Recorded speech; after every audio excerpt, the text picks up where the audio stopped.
गीता अध्याय 1 अर्जुन विषाद योग, एक आध्यात्मिक चिंतन। प्रस्तावना। यह केवल युद्ध नहीं, यह आत्मा का संघर्ष है। भगवद गीता का पहला अध्याय अर्जुन विषाद योग केवल महाभारत युद्ध के आरंभ का दृश्य नहीं है। यह उस आध्यात्मिक नाटक का पहला अंक है जो हर मनुष्य के भीतर घटित होता है। कुरुक्षेत्र की भूमि यहाँ केवल एक युद्ध क्षेत्र नहीं, बल्कि एक धर्म क्षेत्र है। यह हमारे मन और हृदय का प्रतीक है, जहाँ निरंतर धर्म अधर्म, कर्तव्य मोह और ज्ञान अज्ञान के बीच द्वंद्व चलता रहता है। अर्जुन का विषाद अर्थात गहरा शोक कोई साधारण निराशा नहीं है। यह उस चरम बिंदु का नाम है जहाँ पहुंचकर एक आत्मा आत्म खोज की यात्रा पर निकलती है। यह अध्याय इस सत्य का सबसे बड़ा प्रमाण है कि जीवन का परम ज्ञान अक्सर जीवन के सबसे गहरे संकट से ही प्रकट होता है। घटनाक्रम का चरण दर चरण चिंतन। कैसे एक महान योद्धा मोहग्रस्त हुआ। यह अध्याय एक स्वाभाविक क्रम में आगे बढ़ता है जो अर्जुन को उनके भावुक और आध्यात्मिक मंथन तक ले जाता है। पहला दृश्य, नेत्रहीन राजा का मोह और उसका प्रश्न। श्लोक 1। अध्याय का आरंभ हस्तिनापुर के राजमहल से होता है, जहां नेत्रहीन राजा धृतराष्ट्र अपने दिव्य दृष्टि प्राप्त संजय से पूछते हैं, हे संजय, धर्मभूमि कुरुक्षेत्र में युद्ध की इच्छा से एकत्र हुए मेरे और पांडु के पुत्रों ने क्या किया। आध्यात्मिक चिंतन। धृतराष्ट्र का पहला शब्द मामकाह अर्थात मेरे, उनके गहरे मोह और पक्षपात के भाव को दिखाता है। वे कौरवों को मेरे और पांडवों को पांडु के पुत्र कहते हैं, जो उनके मन में चल रहे भेद को स्पष्ट करता है। उनका अंधापन केवल शारीरिक नहीं, बल्कि नैतिक और आध्यात्मिक भी है। उन्हें युद्ध के परिणाम की चिंता है, धर्म की नहीं।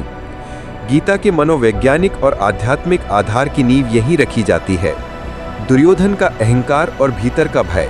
श्लोक 2 से 11। संजय दृश्य का वर्णन करते हैं। दुर्योधन अपनी विशाल सेना को देखकर अहंकार से भर जाता है। वह अपने गुरु द्रोणाचार्य के पास जाकर पहले पांडव सेना की शक्ति गिनाता है और फिर अपनी ओर के महान योद्धाओं भीष्म, कर्ण का गुणगान करता है। आध्यात्मिक चिंतन। दुर्योधन की बातों में आत्मविश्वास से अधिक एक छिपा हुआ भय है। वह द्रोणाचार्य को पांडव सेना के बारे में बताकर उनकी निष्ठा को परख रहा है।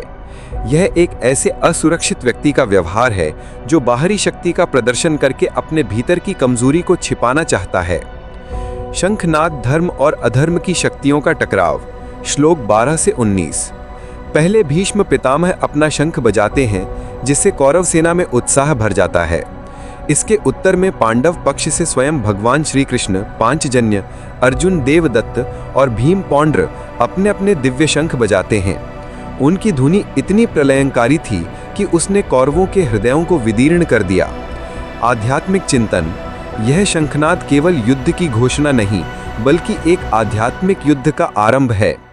कौरवों का शंखनाद अहंकार और सत्ता की ध्वनि है, जबकि पांडवों का शंखनाद धर्म और सत्य की गूंज है, जो अधर्म के हृदय में भय उत्पन्न करती है। अर्जुन का अनुरोध, लीला का सबसे बड़ा मोड़। श्लोक 20 से 23। जब युद्ध आरंभ ही होने वाला था, अर्जुन अपने सारथी भगवान श्री कृष्ण से कहते हैं कि वे उनका रथ दोनों सेनाओं के बीच में ले चलें, ताकि वे देख सकें कि उन्हें किन किन योद्धाओं से संघर्ष करना है। आध्यात्मिक चिंतन। इस क्षण तक अर्जुन एक आदर्श क्षत्रिय योद्धा के रूप में अपने कर्तव्य के प्रति सजग हैं। उनका इरादा अपने शत्रुओं का आकलन करना है, लेकिन यही अनुरोध इस कथा का सबसे बड़ा मोड़ बन जाता है, जहां से भगवान की लीला एक नया रूप लेती है। मोह का आक्रमण। अर्जुन का हृदय परिवर्तन। श्लोक 24 से 46। श्री कृष्ण रथ को भीष्म और द्रोण जैसे पूजनीय गुरुजनों के सामने लाकर खड़ा कर देते हैं।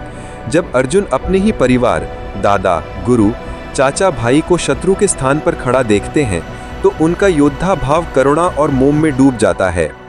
शारीरिक और मानसिक लक्षण। गात्राणी सी दंती। उनके अंग शिथिल होने लगते हैं, शरीर कांपने लगता है। मुखम च परिशुष्यति। उनका मुंह सूख जाता है। गांडीवम स्रंसते हस्तात। उनका धनुष गांडीव, जो उनके शौर्य का प्रतीक था, हाथ से फिसलने लगता है। भ्रमतीव चमे मनः।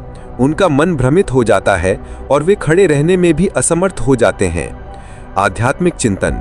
यह केवल एक भावुक प्रतिक्रिया नहीं, बल्कि एक पूर्ण आंतरिक विघटन है।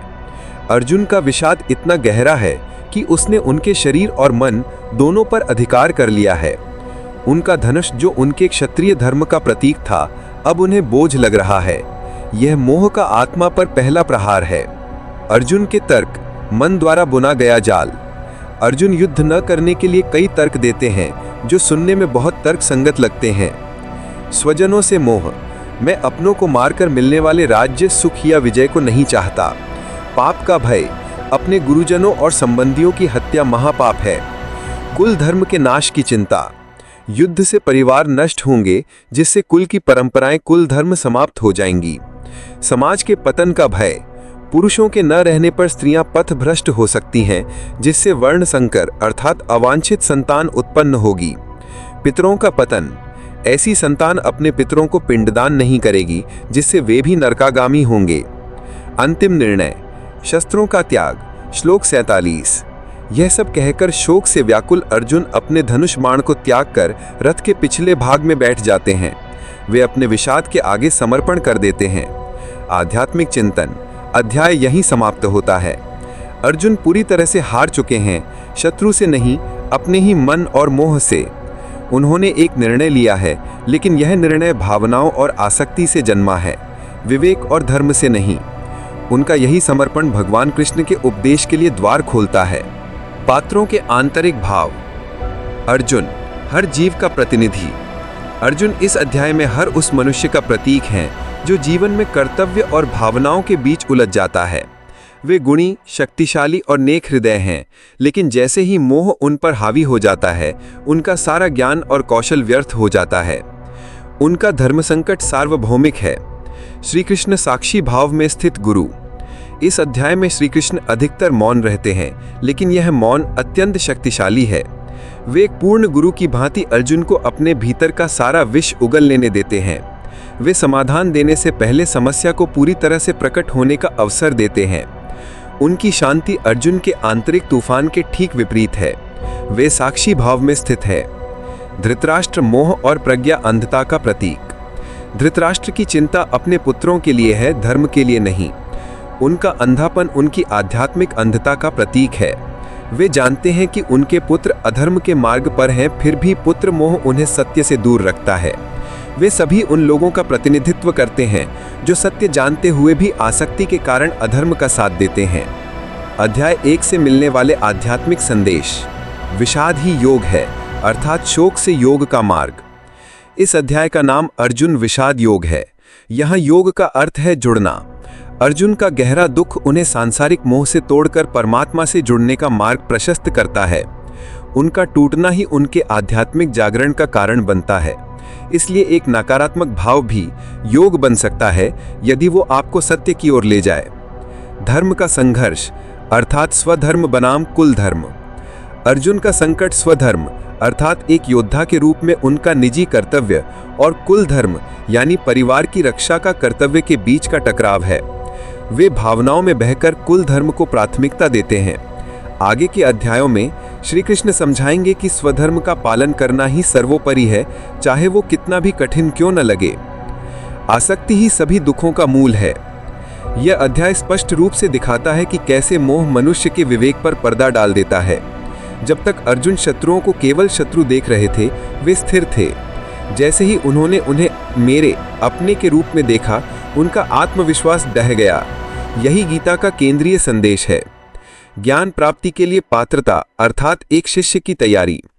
यह अध्याय बताता है कि ज्ञान पाने के लिए पहले यह स्वीकार करना आवश्यक है कि मैं इस समस्या का समाधान स्वयं नहीं कर सकता। अर्जुन का पूर्ण समर्पण और उनकी असहाय अवस्था ही उन्हें एक उत्तम शिष्य बनाती है, जो अब श्री कृष्ण से सीखने के लिए पात्र हैं। निष्कर्ष, ज्ञान गंगा के प्रवाह की पृष्ठभूमि। भगवद गीता का अध्याय एक मानव जीवन की सबसे बड़ी दुविधा, कर्तव्य और प्रेम के बीच चुनाव को हमारे सम्मुख रखता है। अर्जुन का रथ जो दोनों सेनाओं के बीच में खड़ा है, हमारे जीवन का प्रतीक है, जहां हम हमेशा विकल्पों के चौराहे पर खड़े होते हैं।